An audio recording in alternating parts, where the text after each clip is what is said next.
Bonjour à toutes et à tous, me revoilà aujourd'hui pour une vidéo où je vous montre principalement les Magical Shakers de chez Lindy's Tamgen, donc ces petites poudres de pigments qu'on travaille avec de l'eau, mais finalement aussi du coloriage, une planche de tampon MFT de l'année dernière, etc., etc. Donc j'ai pris une feuille du bloc du papier Pantone, 250 grammes à grains blancs.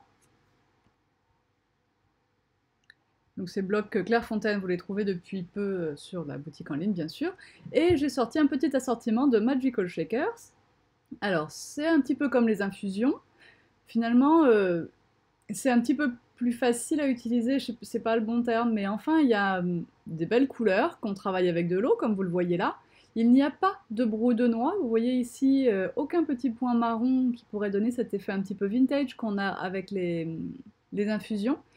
Par contre, vous avez des petites poudres de mica, ces Magical Shakers, ils sont irisés, ils ont une finition irisée quand ils sont secs, qui est absolument magnifique. Et puis, ils sont livrés directement dans une petite salière, comme ça, il y a déjà un côté où vous avez des petits trous, l'autre côté c'est une ouverture large, et puis vous pouvez aussi enlever le bouchon. Il suffit de tirer dessus. Alors si parfois les couleurs vont pas où vous voulez, bah, vous pouvez vous aider comme ça un petit peu du pinceau pour les répartir, puis vous pulvérisez un tout petit peu d'eau dessus, et hop, ça relisse, ça efface vos traits de pinceau, et puis voilà. Donc il va falloir trouver eh bien, la bonne quantité de poudre pour la bonne quantité de pigment. Et cette fois, j'avoue que je n'en avais pas autant jusque-là, j'en avais que 2 petits flacons avant. Et depuis que je vous les ai mis en boutique, eh bien j'ai complété ma collection. Donc cette feuille, je la prévoyais au départ plutôt pour tester un petit peu mes différentes couleurs. Et puis finalement, eh bien j'en ai fait quelque chose parce que bon, on n'allait pas laisser ce papier quand même se gaspiller comme ça. Donc il vous faut un papier qui aime bien l'eau, parce que quand même on en met pas mal. Même si parfois on vient en enlever un petit peu avec le sopalin, il faut quand même que ça soit capable d'absorber pas mal d'eau.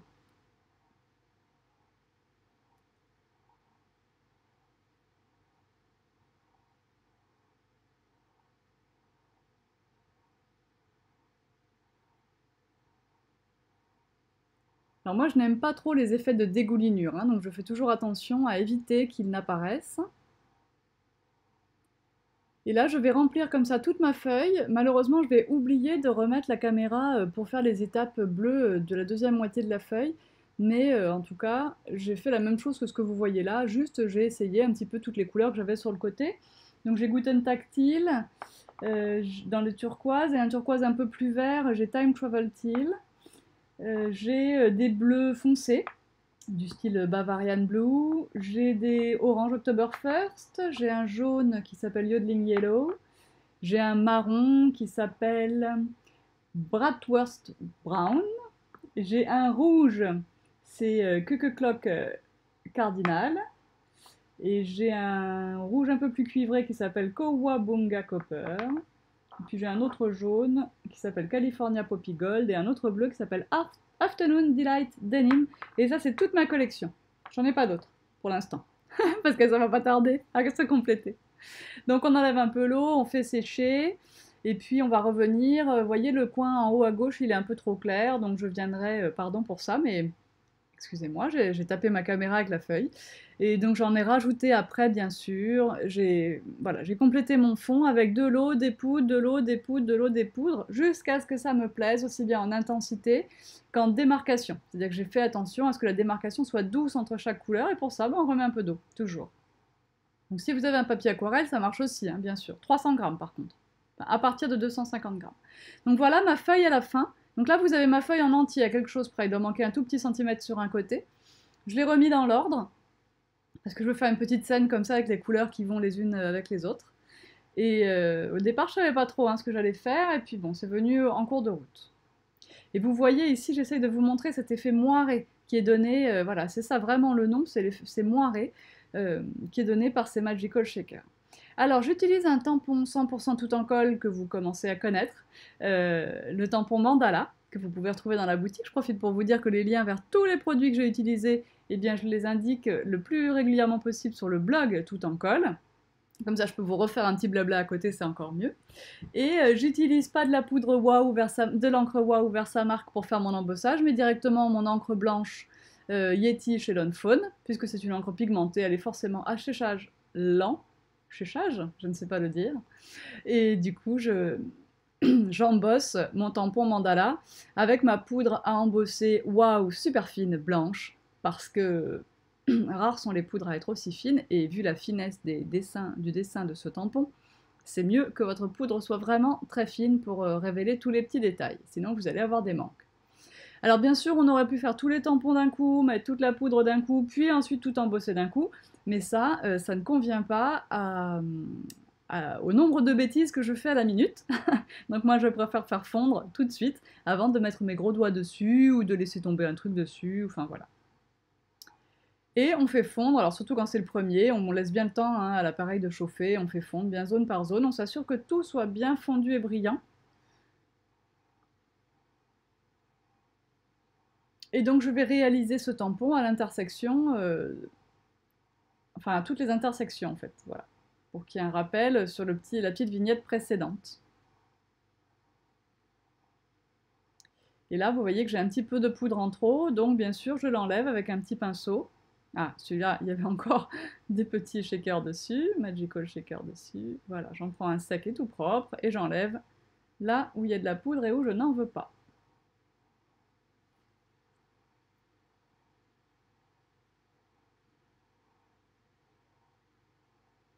Alors, l'encre blanche. Je remets mes petites cartes à côté, même si à un petit millimètre d'écart, c'est pas grave. Et hop, je recommence. Alors j'appuie bien comme il faut, n'oubliez pas que le papier est à grains.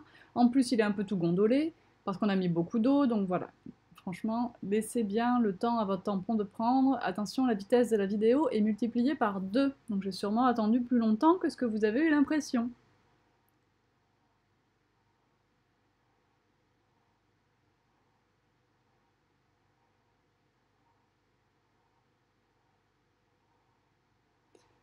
Alors vous avez remarqué qu'en bas, pour les petites cartes, j'ai choisi un autre tampon, et donc je ferai une autre petite scénette, la même que je vais faire avec le haut, mais avec d'autres tampons sûrement, enfin sur un autre thème. Et là, j'use tous les côtés de mes papiers. Alors je prends mon paper distresser en anglais, mon vieillisseur de papier en français, mais un scalpel, une lame de ciseaux, enfin tout ça fait très bien l'affaire. Sachez quand même que ça use de gratter le papier. Mon paper distresser est quand même assez vieux, il a beau avoir de multiples encoches, il commence à peiner un petit peu. Donc forcément, si vous faites avec votre scalpel ou avec vos ciseaux, bah, ça les use aussi. Alors, vu le prix d'un paper distresseur, surtout que moi dans les mains j'ai un Tmall, c'est parce qu'à l'époque où j'ai acheté le mien, il n'y avait pas le choix. Mais maintenant on a le choix. Et dans la boutique, je vous en vends un qui est vraiment pas cher du tout, donc ça vaut pas le coup de s'en priver.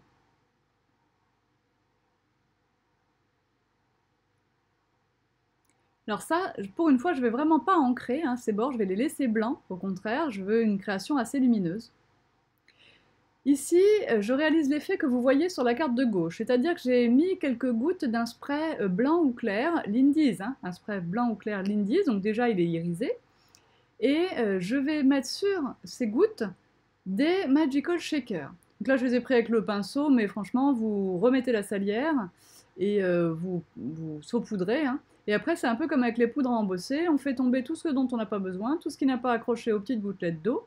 Alors soit on prend une feuille, ce qui est bien plus pratique que ce que je suis en train de faire, une feuille de brouillon pour récupérer tout ça, soit on y va directement, mais l'essentiel c'est de récupérer les petites poudres qui n'auront pas adhéré aux gouttelettes. Alors comme ça, on va obtenir une concentration bien plus forte au même endroit, à la fois de couleurs, de pigments, et d'irisé, de mica, je pense que c'est ça qu'ils mettent dedans. Et du coup, on va avoir des petites gouttes de couleurs bien plus vives que si on avait juste mis des gouttes de spray Lindy's, et un petit peu épaisses, et très très irisées.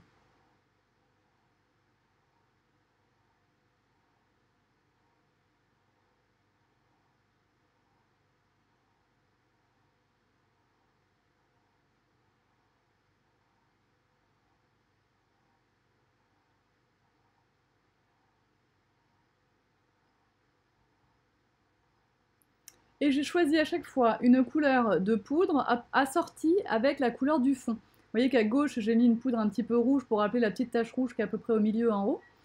J'ai choisi une couleur plus orangée sur la deuxième, une couleur bleue sur la troisième, bleu turquoise, et une couleur bleu marine un peu plus comme la couleur de droite sur la quatrième.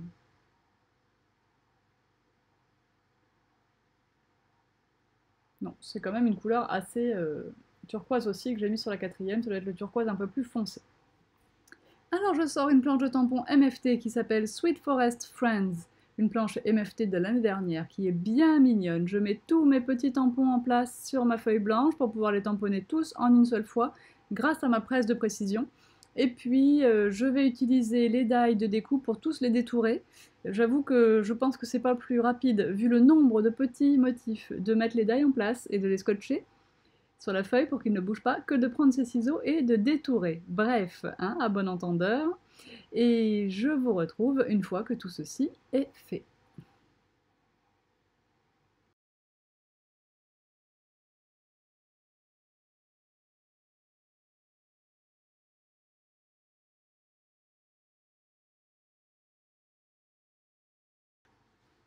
On y va avec le coloriage. J'ai pris mes polychromos et je fais des petits coloriages très très simples. Vous voyez que je les ai déjà disposés sur mes petites cartes, mais bien sûr rien n'est collé pour le moment. Je vais utiliser 2 ou 3 crayons par petit motif parce qu'ils sont vraiment très très petits. Et la solution de mélange pour crayon pour bien fondre mes dégradés et lisser mes coups de crayon.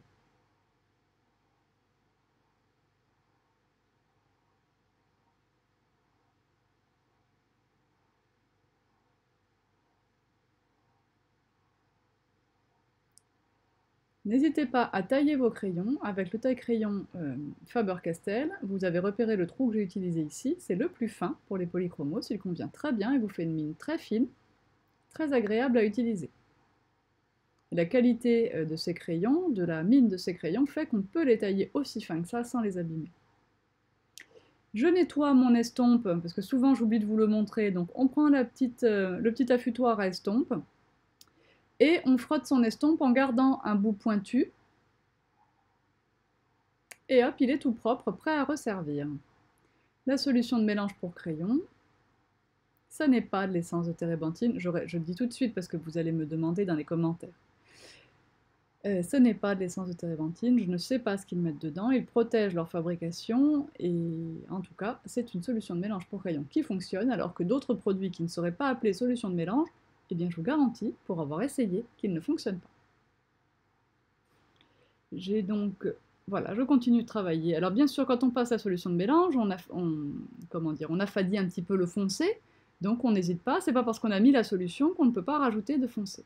Et vous voyez ici, j'atténue mes bords blancs tout simplement avec mon estompe sale, et comme ça, mes bords blancs sont bien moins blancs, et ils sauteront moins aux yeux sur ma composition.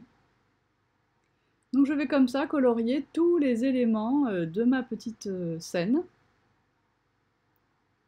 Alors quand c'est si petit que ces feuilles vertes, évidemment, il n'y aura pas de dégradé à l'intérieur, ça ne présente pas d'intérêt spécial. Par contre, pour le tronc, je vais aller du vert pour le bout des branches, au marron clair pour la partie un peu plus centrale, au marron foncé pour le bas du tronc. Voilà. Même, je m'en fiche que ce soit réaliste ou non, ce que je voulais, c'était un petit peu de couleur dans cette partie, un petit peu de couleur changeante.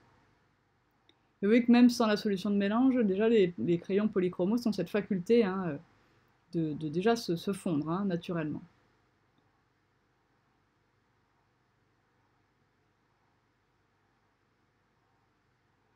Alors là, je vais aller jusqu'en bas. En bas, je ne vais pas laisser le blanc là où, dans la partie en dessous du marron foncé. Je vais laisser un peu de blanc pour l'instant, mais je ne vais pas le laisser en fait.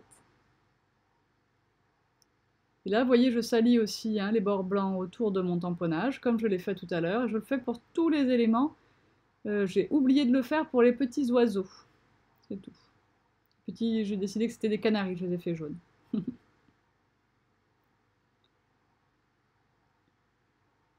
Voilà, et on continue comme ça, ainsi de suite. Hein. Alors vous voyez ici, je vous montre la mini-gomme. Cet outil, souvent vous me demandez ce que c'est dans la boutique, c'est une gomme en forme de crayon. Et j'avais fait j'avais dépassé un petit peu, et bien la gomme permet vraiment d'être très très précise. Une gomme en forme de crayon, c'est parfait.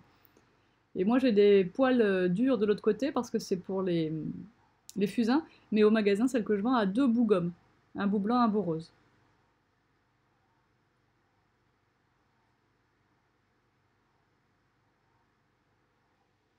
Et bien voilà, la partie technique de ce tuto est terminée. Vous avez toutes les étapes, vous avez vu toutes les étapes nécessaires pour réaliser ça tranquillement à la maison.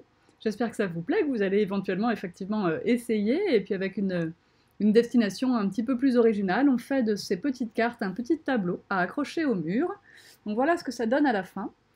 Pour la partie, le papier gris, c'est un carton gris, c'est vendu par lot de 5 feuilles, il me semble, dans la marque Crafters Companion dans la boutique. Je vous rappelle que je mets tous les liens sur le blog tout en colle. Derrière la petite carte grattée, vous voyez un papier beige. Et bien ça, c'est un papier aspect lin, finition lin, en 400 grammes d'épaisseur. C'est un très très beau papier que j'ai pour ma part dans mon stock depuis un moment et que je vous ajoute seulement maintenant dans la boutique, la vilaine que je suis. Et voilà, donc vous voyez ici en gros plan, et vous voyez même sur ces photos l'effet irisé des Magical Shakers qui est vraiment, vraiment bluffant. Alors ça ne dit pas que nos infusions sont bonnes à mettre à la poubelle, loin de là, mais en tout cas on a deux produits avec la même technique, mais avec deux rendus très très différents, et pour des, voilà, pour des ambiances vraiment différentes, je me répète, mais ça nous permet effectivement de changer un petit peu de style quand on a envie de choses plus gaies ou plus vintage. C'est l'heure pour moi de vous quitter, je vous souhaite un excellent week-end, puisque si tout va bien, nous sommes samedi soir quand vous voyez cette vidéo. En attendant, je vous rappelle que les liens sont sur le blog pour les produits, que nous sommes aussi sur les réseaux sociaux, le club Tout en Colle pour partager vos créations, la page Tout en Colle sur Facebook pour les infos, les nouveautés, et le hashtag Tout en Colle sur Instagram. Bien sûr, la boutique en ligne est à votre disposition et je réponds à tous vos emails dès que je les reçois ou presque. À bientôt, bye bye!